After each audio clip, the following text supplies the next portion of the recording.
And what was the show? It was just a sketch show? That was a best of Second City show. And they, oh, And really? then they developed material. And Okay. So all those people had experience improvising.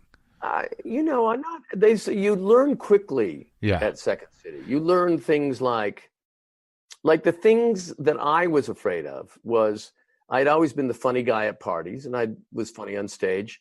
And I hated the pressure of being funny. Now, that's what Second City represented to me. Oh, Until I realized that no, you just go out and keep talking in the character, and sometimes a reaction would be a bigger laugh than an action or a word.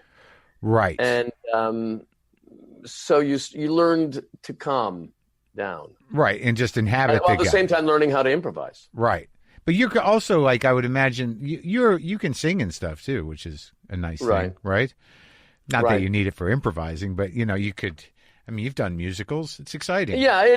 Well, I think a Canadian career is more eclectic. There's not, certainly when I was there, just living there as a Canadian actor, there wasn't so much a star system, but you could have 12 different jobs in the course of a month.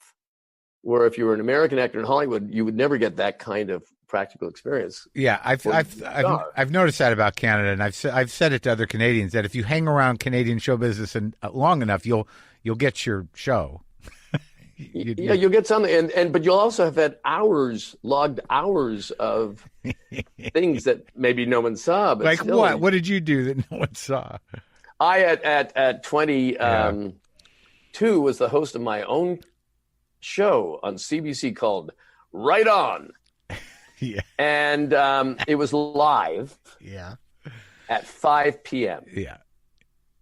And I would sing the songs of the week, but I had no funk. So it was, I shot the sheriff, do that. Yeah. And then they'd also feature young Canadian talent. Uh-huh. And there was no cue cards, and I would just forget lyrics. Uh-huh. Terrifying. And they just that was on and off quickly. We had one half season. Well, it's kind of funny because that's how Dan Eugene's son kind of started. Yes, absolutely. Well, that was MTV. That was hipper. Yeah. But you know who was the announcer on Right On? Who? And now the host of your show, Martin Short, Alex Trebek. No. Yeah. So he was doing that stuff too. Well, he did it once, Yeah. but he was like the big voice guy then, and he just popped in, hi, did the little thing, and off he went. That was who he was? He was the Canadian Don Pardo? Something like that. Ah. No, he was hipper than that, but he was certainly, if you were going to have an announcer do that, you got Alex Trebek. He's your guy? Yeah. Were you guys friends? No. Oh. But I've met him through the years, and I did Celebrity Jeopardy once. How'd you do? Not well. Yeah. I did better during the practice round. There was something, I kept saying my buzzer was off, Sure. Yeah. And then I was doing so badly, I decided to do jokes, and that kind of pissed people off, I think. When you're failing, it's always good to be funny. Yeah, as if you're not really trying. Yeah, right. Yeah. Right. I don't know what's happening. Yeah. So, what was the roots of SCTV though? You were there at the beginning of that, right? No, not really. No. Really? Well, because I didn't join Second City. Again, I had a thing of I'll join it when I really want to do it. Yeah. That makes more sense. Right. And so SCTV started. Second City TV started in '76, so I wasn't in that. I hadn't even joined the stage show yet. Huh. Oh, really? And that was Joe Flaherty and Dave and Catherine and Eugene and Andrea and Catherine, and that was the original crew. yeah. And then it faltered, and then it didn't have its financing. It was off for a year, and then they got financing in Edmonton, and that's when Rick Moranis joined. Edmonton. And still not me. And Yeah. then I joined in '82. They were already a hit when I joined. They'd won, And they were in Edmonton? They did in Edmonton, and then they moved back to Toronto, and that's when I joined. How is Flaherty? He's still around, right? Oh yeah, You guys talk? we talked 2 weeks ago. Yeah. Everyone's kind of stays in touch. Yeah, well, we're working on this documentary that Scorsese's doing on SCTV, and so we had a Zoom about that, and everyone was involved. That must have been fun. It's great. And I see Eugene lives 2 blocks down. He pops over. Catherine O'Hara lives 5 blocks down, and she has a cottage near me. She's up there now. Yeah. Andrea is my former sister-in-law. Right. So she's the aunt to my children. Right. So I speak to her all the time. That's nice. You know. I like hearing that. Dave, I love. Yeah. Talked to him 2 days ago. Great. No, it is an odd group that stayed close. Like I remember, like when I was watching SCTV, I can't even remember if it was on a weekend night, and it was like this unique thing, and I didn't understand where it was coming from. Or it was Friday night. Yeah. What year? Like in this? Well, there were different incarnations. The 90-minute show that I was on to would have been 12:30 to 2 in the morning Friday night. Right. And what year was that? 82, 83, 84. Right. And I remember you doing Robin on a ladder. That's right. It's for Tang. Oh, Tang you.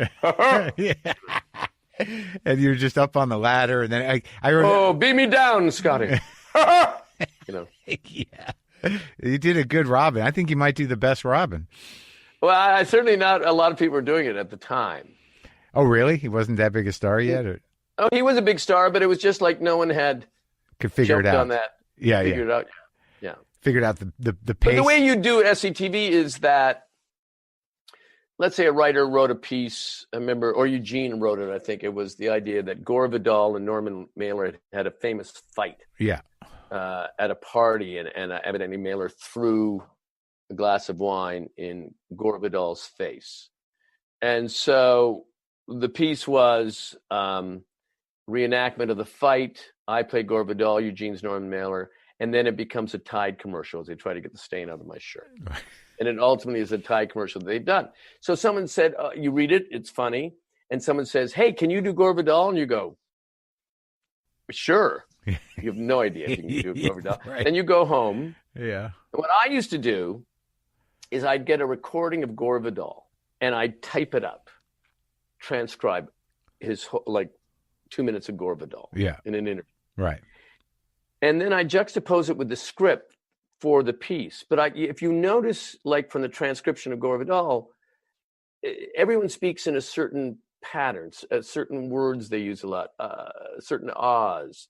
So I'd apply that to the script, kind of overlapping, to try to figure out how to do Gore Vidal. And sometimes you'd have someone down, like I did Paul Anka once, and I was good for 3 takes. Yeah. Do you know what I mean? And then it was gone? I'd have the Walkman on, I'd throw it down. Let's go. Yeah. For 23 years, you made us laugh and cry and think, and you did it your way. Yeah. And then if I tried to do it 2 weeks later, I couldn't do it. Right. Oh, just right now, I can't do it. Right. Yeah. So it would just stick for right when you heard it, you're like, I'm in. Let's do it. And that's it. Yes, exactly. But Robin sticks. Well, Robin, I knew Robin. Yeah. You know. Yeah. And, he had that kind of Irish lilt to him. He did. Yeah. Odd that his parents weren't Irish and he grew up in San Francisco, but it's incredible. Yeah. Wonderful. Yeah. Oh. It is kind of. Yeah.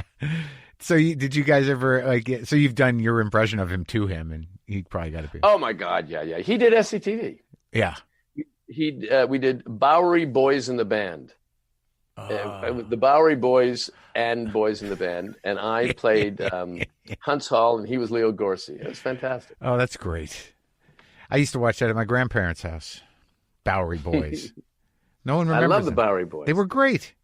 Well, they started off in a movie, like a 1938 movie, as real teenagers, and then they just kept doing it. They were like 52 still doing it. Yeah. Weren't they the Dead End Kids too? Were they? That's where they started off. Yeah. And then they became the Bowery Boys. Yeah. So from SCTV, because it seems, I don't know how everybody becomes, eventually everyone ended up here. When did that sort of happen? When did the migration happen? Back to Canada, I remember there was this moment that Paul Schaefer was the first person in our group to work in the States. He was working on the Magic Show, the Doug Henning show. Yeah. And Stephen Schwartz, who wrote Godspell, that was his show. So he asked Paul to be keyboard for that show. So now Paul's in New York. And I remember Gilda and I phoning him one day. We were both in the same extension. Yeah. And Gilda said, Paul, what are New York actors like? And Paul said, well, I don't know. Maybe because you're my friends. I think you guys are just as talented. And we went, oh, that's so sweet. Yeah. We didn't believe it. So there was this tendency to, before I die, I have to give the States a shot. Or I always used to say, I want to look in the mirror and say, maybe you should have tried going to New York for a bit. Oh, that's right, you did, and you failed. Okay. You wanted to, cross it off your should have done it list. But so you went down there once before and then you left? No. What happened was that I went down to try to, I don't know, get work or so. Oh, I know what it was. Lorne Michaels was now, he was SNL, and Gilda got me an interview with Lorne, and I had now been, I'd been successful in Second City Stage. I hadn't been in SCTV, but I didn't have, people knew it wasn't like a total unknown. So anyway, Lorne offered me a holding deal. This would be in early, like January 79. Uh-huh. And he said, Danny or John might leave, and I could see you were going in to the show for the 5th season. And so now I'm in New York. That's exciting. It wasn't, much money holding, but it was exciting and complimentary. But then at the same time, I auditioned for James L. Brooks, who had a new series called The Associates on ABC. Mm-hmm. And he was so powerful. He'd done all the Mary Tyler Moore shows and Phyllis. And also he had just signed a big deal with Paramount. And now he had just, his first show was Taxi, and that was a massive hit. Yes. So now this is the next year. And he had a 13 on the air, no pilot order. It's very cool. And I auditioned for him, and I got, one of the leads in the show. And so now I had planned to go to New York, and now we were moving to California. You and your wife, or who? Yes. That's what my girlfriend at the time, who would become my wife. And that was 79, summer of 79. And that's what got you out here. That's what first got me out here. And then I ended up going back to do, of course, we owned a house in Toronto. Right. And going back in 82 to do SCTV. So that's because it's interesting how many, you did a lot of stuff on television. You did that thing, which didn't take off, I guess. You did 13, though. We did 13. And then the next year I did another show called I'm a Big Girl Now with Diana Canova and Danny Thomas. And that went off. But this was the year. These were the years of 13, 14 episode commitments. So it wasn't like we did 19 of I'm a Big Girl Now. And what went wrong with that show? Well, it wasn't. I played Neil Stryker, the office boy. Yeah. It wasn't. I don't think. I don't think it was the. It wasn't. It wasn't All in the Family. Sure. Let's put it that way. Yeah. Yeah. But did you see yourself you saw yourself as just an actor, or you saw yourself as a comedian, a comic actor? I think I saw myself as an actor. Mm. Yeah. And I think, I also thought before I die, I want to do a Broadway show. I want to act. Obviously SCTV, Second City Stage was 2 years, 77 to 79 of improvising. But I don't know, to me, it was just like, it wasn't so much, where's my career headed? What's my 7-year plan? I was just trying to figure out rent and everything. In Canada, you don't, in those days, you didn't, if you got a job, you didn't say, I wonder, should I run it past my manager to see if this is the right thing? Sure. You just say, do I bring a suit? Right. Well, I need my own wardrobe. Is there going to be a hair and makeup person there or no? No, there won't be. And what launched? Because it seemed like there was a time there where you were definitely in the mix with the big things, the movies. When you did Three Amigos and Inner Space, and The Big Picture. That's a great movie. But I mean, what caused that leap to happen when you Three Amigos? Well, I think that or was that you had already done SNL by that time? Yeah, I did SNL, and I was successful in that, and that made me now a name that you would pitch. That was it, right? Three Amigos. Yeah. So the SNL experience, that was a very unique, wild season. It was we all had 1 year contracts because